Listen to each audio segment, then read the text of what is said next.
questi anni su un premio che riscuote, devo dire, grande successo, ma soprattutto grande interesse di partecipazione dell'utenza studentesca. Forse questo è quello che un po' ci incoraggia ad andare avanti. Quest'anno abbiamo voluto affrontare un tema molto attuale, quindi vi ricordo anche a tutti voi che quanto riguarda la libertà di stampa, un tema attuale perché una nazione dove viene appunto privata della libertà di stampa o un popolo della libertà di stampa chiaramente non è un popolo culturalmente elevato. Il tema è un tema di attualità.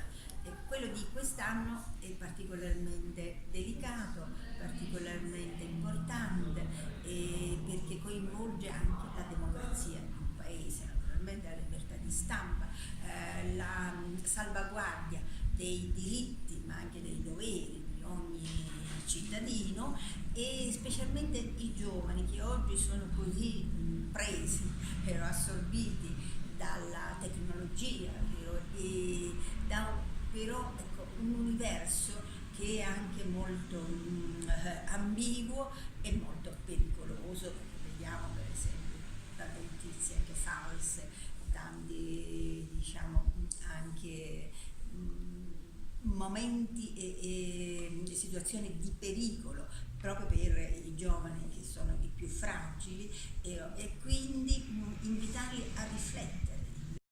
Siamo molto contenti di essere arrivati alla 7ª edizione del premio Pirandello.